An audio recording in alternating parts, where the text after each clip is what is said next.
and start with a magic trick. Oh, magic tricks? I like magic tricks. So as you can see, this is just an ordinary deck. It's not like it's in order or anything like that. It's just a regular random deck. Yeah? But it has cats as well. It has, oh, except it has cats. Yes. It's from Russia. From Petersburg, there was a palace there, something like that, and they had cats, so they all have cats on them, different cats. Alright, so, who wants to draw a card? I'll draw. Okay, great, draw a card. Just one? Yep, pick one. Okay. Show everybody else, do not show me. And think very hard about what the card is. I think it's a two of diamonds. Yes? Yep. Yeah. Alright.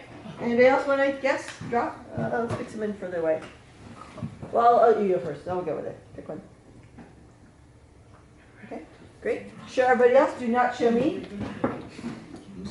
Oh, what? Is it two of clubs?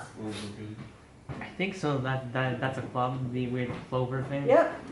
Alright, you guys are big on twos. Somebody saw two. Go ahead. Card?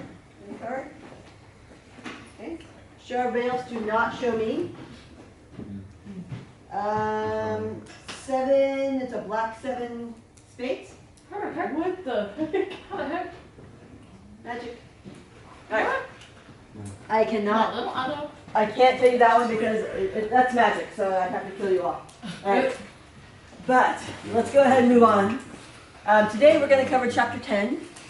And all of chapter 10. So we'll need to stay focused on this. Next week, Tuesday, you'll have your first homework due on chapter 10, and then Thursday you'll have the second one due, and then we'll get into chapter 11 homeworks the week after that. Our final, your last homework is due on the 23rd because our final is on the 25th, Thursday the 25th. Yours is scheduled for 5:30. Even though our class meets at 4. There is no class meeting here at 4. And I don't believe it's possible for all of you to have an exam at 4 because you're in here. I believe that's right. So, if you folks want, we can just have your exam at 4 o'clock. Is everybody good with that? Yeah, wait, why can't we have it at 4? Well, so technically, according to the exam schedule, your exam is at 5:30. Because it spaces things out. But you're asking if we want it at 4. But if you want it at 4, we can do it at 4. Good? Are we at the same time, like 2 hours, 3 hours? Yeah, same time. And then I'll give you folks 10 minutes of bonus time because it'll be a little bit longer than the previous ones. It's just chapter 10 and 11 or is... No. We're going to talk about that later. Okay, so we'll discuss this later. Seems like people are wanting to find out more about the final itself. So let's talk about the final. It is exam 4 and the final combined. So about 25% of the exam is just exam 4, right? And then 75% of the exam is the final, of which of that 75%, 10% of it is exam 4. So really 35% is going to be exam 4. And then 20% on exam 1 material, 20% on exam 2 material, 25% on exam 3 material, roughly. It, they might be off by a few percent here or there, but that's the approximate. The key thing is that everybody's pretty good about preparing for exam 4, right? Because they're expecting all the exam 4 stuff. But people forget all the stuff that they got right on exam 1 and exam 2. They're like, oh, I know that, and they don't study it. And they've forgotten it from then to now. So even though they did great on exam 1 and 2 and got these problems correct on exam 1 and 2, they mess them up and don't do them on the final exam because it's been so long. So I really urge you to look through your exam 1 and exam 2 and review those problems. Maybe cover up your answers and try to do them. And if not, then teach yourself kind of through the problem that you did yourself how to do them so that you can remember the things that you forgot. Does that sort of make sense? That you once knew how to do. It's a lot easier to relearn stuff that you once knew than it is to relearn the stuff you didn't get on exam 1 and 2. That's going to be harder for you to pick up than the stuff you did get. So first make sure you get exam 4 material down. Second, make sure that you get down the material from exams 1, 2, and 3 that you did know. And then you can go back and learn the other stuff that you didn't know. Does that sort of make sense? Yeah. Are we getting a study guide for all chapters? It's going to be pieces of the previous study guide. Yeah. Mm-hmm.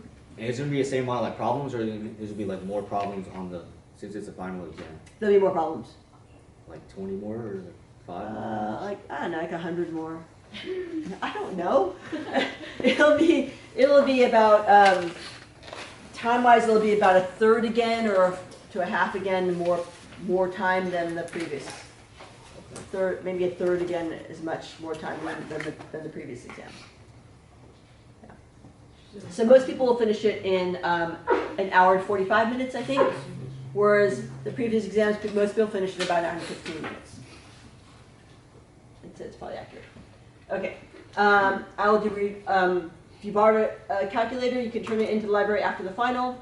Again, don't miss next week. Next week is super important, as is today, because we're covering all of exam 4 material today and next week. And then I'll do review sessions for you folks. So would you folks come, if I did one from 4 to 5, would you come to that one? Or would you rather I can make this one 2:30 to 5. Would that be better? We can do 4 to 5 because we have some of us have classes. Okay. What day is that? It's Tuesday. Tuesday.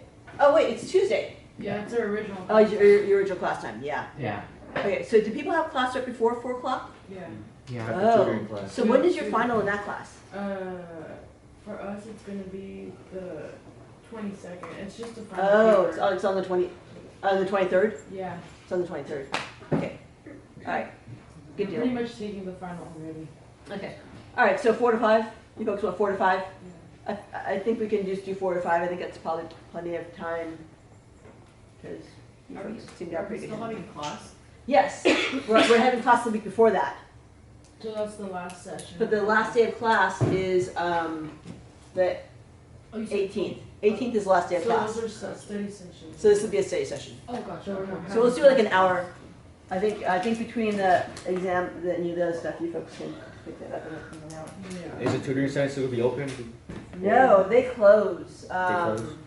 They close. I think the last week of class is when they close, I believe. Okay. Yeah. So just to make sure, our last class session officially is the 18th? Correct. Yes, the 18th. That's correct. Please note if exam 3 did not go well, I will average your lowest exam grade with your final if your final is higher. So for example, your exam 2, you just had a bad day, things are going on in your life, whatever, you got a 40% on exam 2. If you get an 80% on your final, then I will make your exam 2, I'll average those two and make your exam 2 60%, your final stays the same. Yeah. And the reason why I can do that is because the final is cumulative, so have some of that in there. Strong reader for this one. What column? Connor? All right, Connor, go for it. He seems a little busy, but sure. Not very much. You have worked hard, don't blow it. The top part. Focus for 2 more weeks. You have worked hard, don't blow it now. Exam 4 with final is 24% of your grade. Keep up homework, 18%, participation, 15%, tech labs, discussion, 7%, each lab, or each exam, 12%, final, 24%. Grade is calculated as a weighted mean, similar to probability distribution or GPA. Example, online homework quiz, 60%. Right. Don't worry about it. That's okay. So for example, right, so you folks remember weighted means, which will also be on the final incidentally. So you multiply every value times its weight. I would probably change these to numbers so I don't have a percent of a percent. It's messy. So I'd say for the homework, 60, the grade is 60 times 18%, that's its weight. Participation, I got an 80. The weight is 15%. Tech labs, got a 75. The weight is 7%. So 7%, remember that's 7 cents. 0.07, not 0.7. And exam 1, 90, that's 12%. Exam 2, 50, also 12%. And exam 3, 60, also 12%. So what you would do, and then whatever you got for your final. multiply that by 24%. So what you do is you'd multiply all these across and add them up, and that would be your weighted mean, right? You divide by the sum of the weights, but the sum of the weights is 100%, so that's no issue. So just make sure people know how to find that. Also, where are we? Here we are.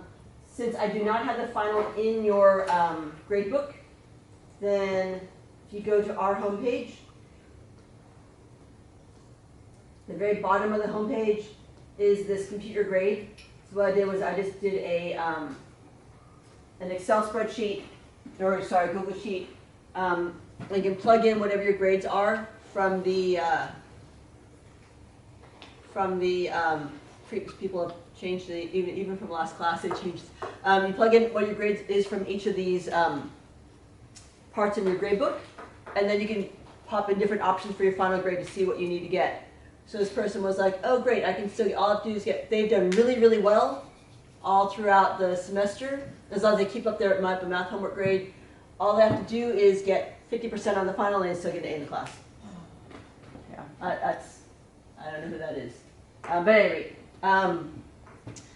so type in your stuff there and they'll tell you what you need to get. Again, bear in mind that even if they only need to get 50% of the final, that if you don't study for the final, it's easy to get less than 50% on the final. I had it, because it's stuff we haven't done and haven't seen for 2 months, some of it. So you do need to study and prepare for it, even to get 50%. So yeah, so bear that in mind. I had a student who's great at Cal State East Bay. She was in my remedial math class, and she was getting a B, and then she was like, oh, I got this, and she just didn't show up last week class. She didn't study for the final. All she did was a 50% of the final to pass, and she got like a 30-something% because she didn't prepare for it, right? So, and she ended up getting kicked out of Cal State East Bay because of that. So you make sure that you prepare, right? Study this. Okay. Good. All right, let's jump right into chapter 10. Writing a scatter plot. We're gonna compute correlation coefficients. We're gonna learn how to test hypotheses, and we're gonna find equations of regression lines. So first off, let's get a reader. Austin, go ahead. In addition to hypothesis testing and confidence intervals, inferential statistics involves determining whether a relationship between two or more numerical or quantitative variables exists. Perfect. All right, go ahead. Introduction. Correlation determines if a linear relationship between variables exists. Regression describes the relationship between variables that is positive or negative, linear or nonlinear. Terrific, thank you. So we're going to be looking at these 4 questions. Are 2 or more variables related? If so, how strongly? What type of relationship exists and what kind of predictions can be made, which is kind of where the money is. So let's look at these a little more in depth. Rodessa, go ahead. What may be the questions? Yeah, everything. Are 2 or more variables related? If so, what is the strength of the relationship? To answer these 2 questions, Statisticians, use the correlation coefficient, a numerical measure to determine whether 2 or more variables are related and to determine the strength of the relationship between it or among the variables. Perfect. Jason? What type of relationships exist? There are 2 types of relationships, simple and multiple. In a simple relationship, there are 2 variables, an independent variable, predictor variable, and a dependent variable, response variable. In a multiple relationship, there are 2 or more independent variables that are used to predict one dependent variable. Right, so remember this, we've seen this in chapter 2. We have the independent variable, that's the one we can mess with and change. And then we have the dependent variable, which we say is dependent upon what happens with the independent variable.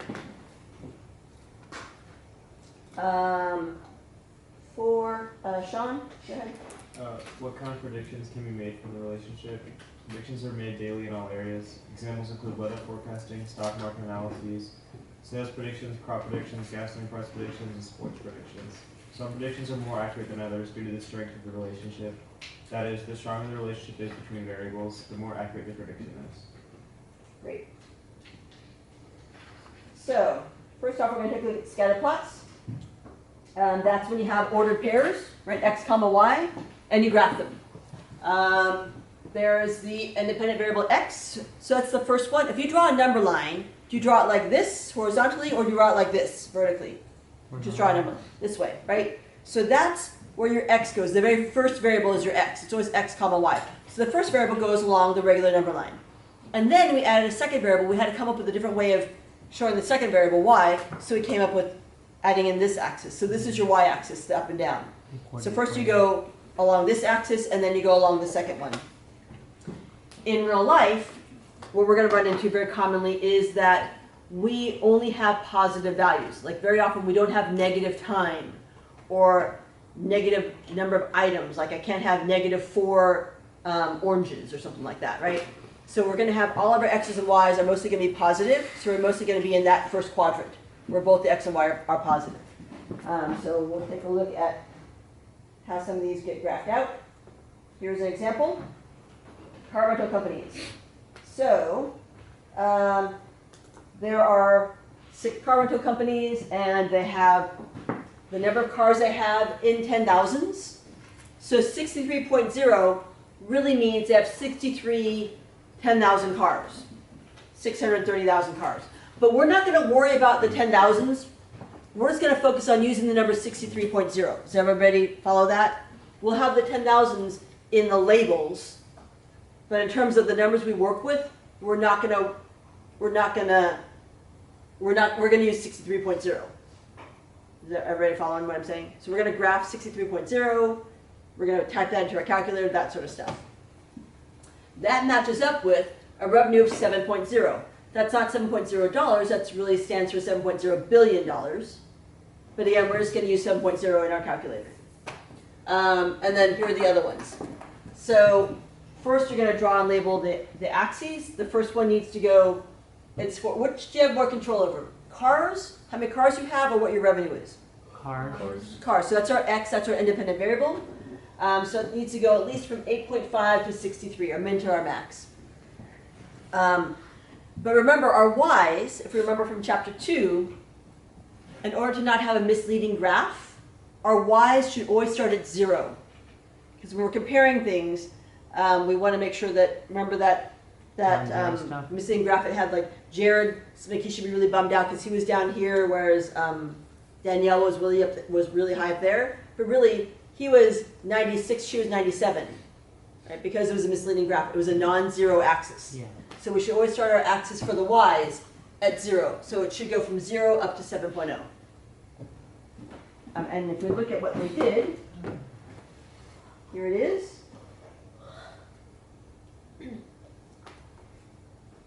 You'll see that, again, it covers all the x's from 8.5 up to 63. And then it starts at 0 and goes up to 7. Okay, covers through 7.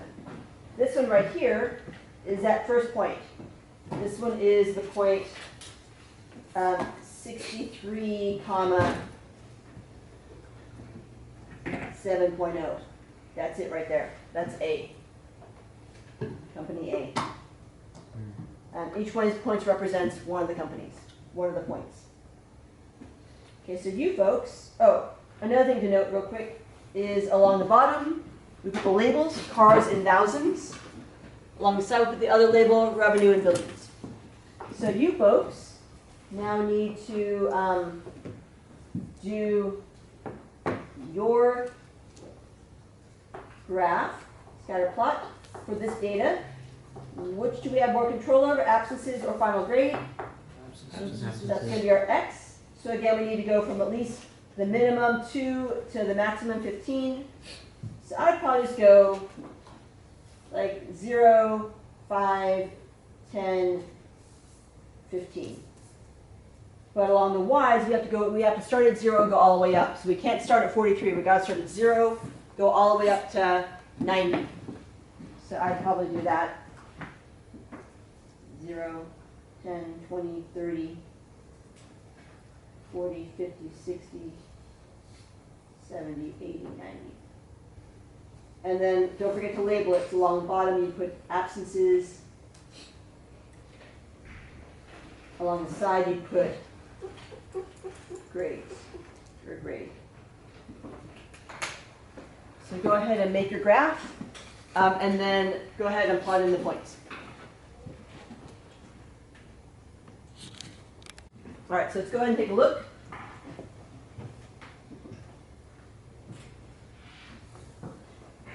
Chesimir looks sort of like this. Good. Oh, incidentally, I forgot to mention, this one here has sort of an upward trend. Does someone sort of see that? This is what we call a positive relationship. As x gets bigger, y gets bigger.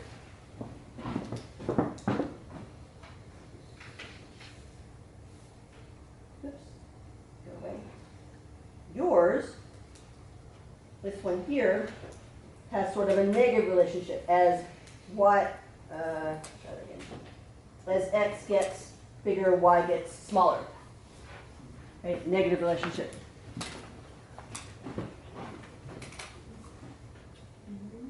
And then we have other stuff like this one here, age and wealth. If we look at age and wealth, the graph of that one, you'll see, I'm going to take a quick look up here. You'll see they're not related at all. There's a bunch of random dots. It's not going positive or negative, it's just kind of random assortment. Good? Okay. Rafe, go ahead and read. The population correlation coefficient denoted by P is Row. Okay. So I want to say row, like row your boat. Row. It is spelled R-H-O, row. You can spell it out like that, or you can write it. It is not a P. Here's a P. It is not that. It is row. It's curl up and kind of flips around. So it's like taking a bar and just bending it back around. Kind of curved around. So either write it as a row or spell it out R-H-O. If you give me P, that's big trouble because P is proportion. Right? This is not a proportion. We already have a lot of P's flying around. Don't add more P's. It's row. This again, it's kind of diagonal. It loops around. Or you can spell it out R-H-O. Right? So it sort of goes diagonally and kind of loops around like that. Is that? I'm going to call that. looks like a spoon on a sling. What's that? Looks kind of like a bent spoon. Yeah. Like a bent spoon. Good. Keep going. Is computed by using all possible pairs of data values x, y taken from a population. The linear correlation coefficient denoted by R is computed from the sample data and measures the strength and direction of a linear relationship between two quantitative variables. The one explained in this section is called Pearson product correlation coefficient, PPMC.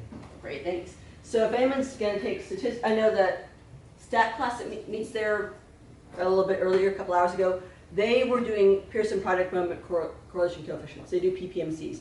If you're taking sociology or psychology, there's a good chance you may do one of these tests. So that's what we're going to be working on. Again, rho is a Greek letter. Greek letters we use to describe parameters, things for the whole population. It's the population correlation coefficient, which we can never find because we're not going to get all pairs in the whole entire population. Instead, we're going to take a sample, a statistic, in this case, R. Remember, statistics are always regular ordinary letters, so the correlation coefficient for the sample is R. We use R to predict rho, just as we use X bar to predict mu, or we use S to predict sigma. Right? So, or we use P hat to predict P. So these are all along the same lines.